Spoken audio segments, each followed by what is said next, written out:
अस्सलामुअलैकुम, मैं हूँ रुकैया। आप देख रहे हैं प्यारी रुकैया का किचन। अगर मैं आपसे कहूँ कि इसमें ना तो मैदा है, ना अंडा है, ना चॉकलेट है, ना व्हिप क्रीम है, ना ही क्रीम है, ना ही हमने ओवन यूज़ किया है, ना ही हमने मोल्ड यूज़ किया है, ना ही हमने आइसिंग शुगर यूज़ की है।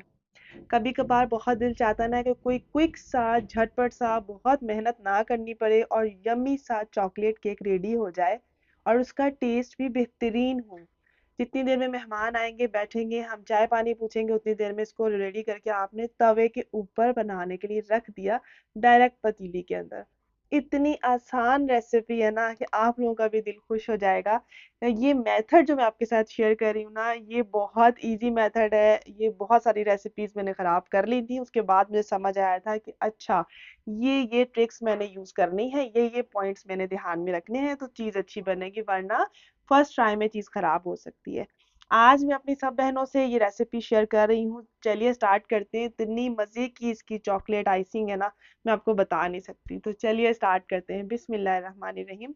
एक छोटा सा इंग्रेडिएंट्स वीडियो के आगे चल के बताऊंगी, जो इस चॉकलेट की हमने गनाश में यूज करना है, तो आप लोगों का दिल भी खुश हो जाएगा। बिस्मिल्लाहिर्रहमानिर्रहीम। सॉस पैन लिया, फ्राई पैन लिया, जो भी आप लेना चाहें। 2 टेबल स्पून ऑयल ऐड किया। ठीक है, उसके अंदर हाफ कप मैदा ऐड कर दिया। ये मैं गनाश की बात कर रही हूँ, जिसमें चीजें ऐड हो रही हैं। हमारे केक के स्पॉन्ज में कुछ भी ऐड नहीं होगा, ठीक है ना। तो यहाँ पर हमने मैदा ऐड कर लिया हाफ कप, जो कि हमारे पास होगा 100 ग्राम। ठीक है, वो हमने ऐड किया। अब हमने मैदे को इतना पकाना है कि आपके पास जो मैदे का कच्चापन है ना, वो बिल्कुल खत्म हो जाएगा। उसकी ट्रिक ये होती है, फ्लेम स्लो रखना है आपने, और इसको मुसलसल आपने घी के साथ भूनते चले जाना है। जैसे हम भुनाई करते हैं ना, टेस्ट इसका कच्चापन खत्म करने के लिए।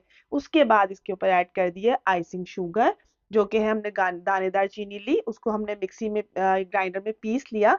उसके बाद हमने उसके अंदर 100 ग्राम या हाफ कप, ठीक है, ग्राम्स में 100 ग्राम है और कप्स में हाफ कप शुगर ऐड कर दी। 2 tablespoon cocoa powder add कर दिया।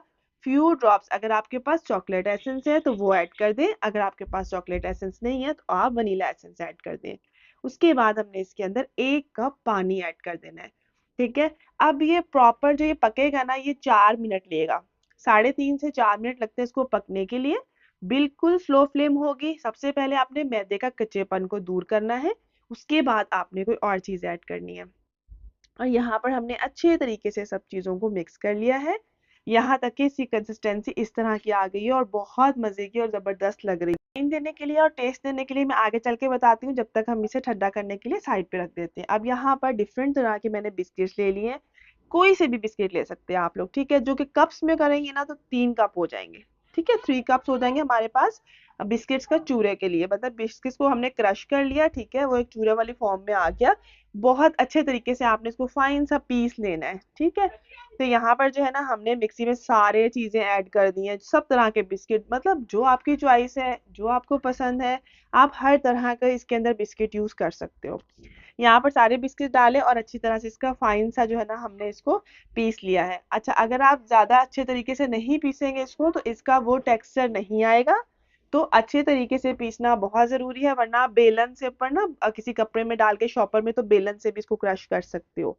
ठीक है, बस फाइन पाउडर होना चाहिए। अच्छा, उसके बाद घर की कोई सी भी पतीली है, उसके इंच आप लोग देख सकते हैं, जो 6 इंच का हो, 6x6 हो जाए, 7 इंच का हो जाए पतीली। सबसे छोटी जो भी पतीली होगी ना, आप वो ले सकते हो। बर्फ वाला कटोरा ले सकते हो, कुछ भी आप लोग इसके अंदर यूज कर सकते हो। ऑयल से ग्रीस किया और बटर पेपर लगा दिया।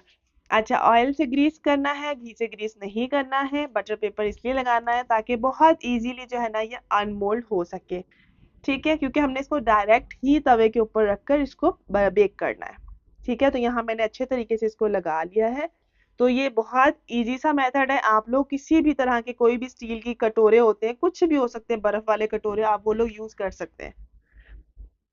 यहाँ पर हमने क्या करना है, अभी हमने जो मैंने दूध लिया है वो 1 कप मिल्क है। आप टेट्रा पैक का कोई सा भी ले सकते हैं, खुला दूध भी ले सकते हो। आपने हल्का सा उसको गर्म करना है। जब वो नीम गर्म हो जाएगा तो उसको रूम टेम्परेचर पे रख देना है, फिर वो दूध इसके अंदर ऐड होगा, ठीक है। नॉर्मल ठंडा, बहुत ज्यादा गर्म ऐसा नहीं, बस आपने गर्म किया फिर उसको रख दिया कि वो रूम टेम्परेचर पर आ जाएगा। उसके बाद हमने थोड़ा थोड़ा करके दूध ऐड करना है और इस मिक्सचर को बहुत अच्छे से मिक्स कर लेना है। मैंने इसको सिर्फ कैंडी बिस्किट से बनाया है, मैंने इसको सिर्फ यहाँ पर इतने सारे ओरियो से बनाया है, कैफे मतलब कोई से भी फिर मैंने एक बार मिक्स करके भी बनाया तो बहुत अच्छा बना। तो फिर इस तरह से भी आप लोग बना सकते हैं, बहुत जो मर्जी के आपके फ्लेवर्स हैं, प्रिंस बिस्किट है, जो भी चीजें हैं, तो आप ये लोग इस तरह भी कर सकते हैं। तो ये 1 कप था, ठीक है, और वो मैंने ऐड कर दिया। इसके बाद इसके अंदर ऐड होगा बेकिंग पाउडर, ठीक है। तो यहाँ पर मैंने 2 टीस्पून बेकिंग पाउडर लिया और उसको हमने ऐड कर दिया। अच्छा, पहले तो आपने बहुत अच्छे से मिक्स कर लिया ना इसको, सारी चीज़ों को, लेकिन जब आप इसके अंदर बेकिंग पाउडर ऐड कर दोगे ना, तो फिर आपने इसको बहुत ज़्यादा ओवर मिक्स नहीं करना होता, ठीक है। तो यहाँ पर जो है ना, थोड़ा सा बेकिंग पाउडर के ऊपर दूध डालना है, लाइक हाफ टेबल स्पून तक, और इसे ताकि बहुत अच्छे से बेकिंग पाउडर हर चीज़ के अंदर फौरन से मिक्स हो जाए। अगर हम दूध ऐड नहीं करेंगे, आप दूध की जगह पानी भी लग लग ले सकते हो। क्यों, फिर क्या होगा, फिर हमें मिक्स ज़्यादा करना पड़ेगा कि बेकिंग पाउडर एक साथ मिक्स हो जाए तो प्रॉब्लम आ जाएगी, ठीक है। उसके बाद मैंने इसको डाला मोल्ड में, पतीली में, देगची में, जिसमें भी आप बना रहे हो, उसके अंदर ऐड डाल दिया। और उसके बाद तवे को हमने 5 मिनट के लिए फुल फ्लेम पर जो है ना गरम कर लेना है, और उसके बाद दम वाली आंच कर देनी है, ठीक है। और इसके बाद अब हम इसके ऊपर जो है ना, हम पतीली को रख देंगे। पतीली को अच्छे से कवर कर लीजिएगा, चाहे तो कोई भी कपड़े वगैरह से उसका लिड को कवर कर लीजिएगा, नहीं तो कोई वजनदार चीज लिड के ऊपर दे दीजिएगा, ताकि इसकी जितनी भी हीट है वो अंदर ही रह सके और हमारा जो केक है बहुत अच्छा सा बेक हो सके। यहाँ पर इसको 25 से 30 मिनट लगेंगे बेक होने लगे। अगर 5 मिनट ऊपर भी होते हैं तो आप लोग चेक कर सकते हैं, दोबारा 5 मिनट और भी दे सकते हैं। लेकिन माशाल्लाह अल्हम्दुलिल्लाह ये 25 मिनट में परफेक्ट जो है ना वो बेक हो चुका था। और यहाँ पर केक टेस्टर से चेक कर लेते हैं। आप किसी भी टूथपिक से, नाइफ से चेक कर लो, अगर बिल्कुल साफ आती है ना तो इसका मतलब है ये बेक हो चुका है। उसके बाद आपने इसको अनमोल्ड कर लेना है। यहाँ पर गनाश पोर करने का मैं आपको तरीका बताती हूँ। इस तरह से अगर आपने फ़ौरन से केक बनाने होंगे ना किसी भी तरह का, तो आप इसको रूम टेम्परेचर पर ले आओ, ठीक है? बहुत ज़्यादा ठंडा नहीं करना, ठीक है? रूम टेम्परेचर पर रहने दें, और जो गनाश है वो भी हमारी रूम टेम्परेचर पर है, ठीक है? अब जो गनाश है ना उसके अंदर मैं क्या करती हूँ, अगर मुझे थोड़ा-सा टेस्ट चेंज देना होता है ना, वो अपनी मर्ज़ी की कोई भी 25-30 रुपीज़ की कोई सी भी डेयरी मिल्क की या कोई भी कंपनी की जो ईरानी चॉकलेट्स वगैरह होती हैं, वो तो सस्ती मिलती है ना, 40 रुपीज़ की भी मिल जाती हैं, 20 वाली भी। अपनी मर्ज़ी से कोई सी भी चॉकलेट लेनी है, उसको आपने इसके अंदर मेल्ट कर लेना है, ठीक है? जब आप लोग बना रहे होगे ना ये गनाश, तब आपने वो 1-2 तोड़कर वो भी ऐड कर देंगे ना, उससे इसका टेस्ट भी और मज़ेदार हो जाता है। तो वो वेरिएशंस आप लोग कर सकते हैं और इसको बनाएँ। केक भी रूम टेम्परेचर पे था, गनाश भी रूम टेम्परेचर पर थी, ठीक है। हमने जब ऊपर पोर की तो वो देखिए शाइन भी आ गई। अगर शाइन लानी हो तो आप लोग ऐसा करेंगे, हाफ टेबल स्पून इसके अंदर बटर ऐड कर सकते हैं गनाश के अंदर, ठीक है। लास्ट में ऐड कर लें ताकि हर चीजें मिक्स हो जाए।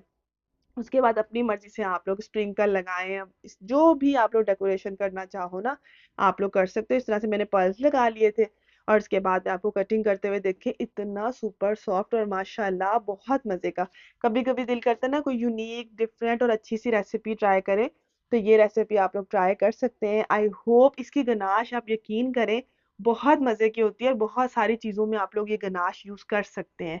तो मिलते हैं एक न्यू और बहुत आसान सी रेसिपी के साथ। आई होप ये रेसिपी आप लोगों को पसंद आएगी। फिर भी कुछ समझ ना आ रहा हो तो आप लोग मुझे कमेंट्स में पूछ सकते हैं। अल्लाह हाफिज।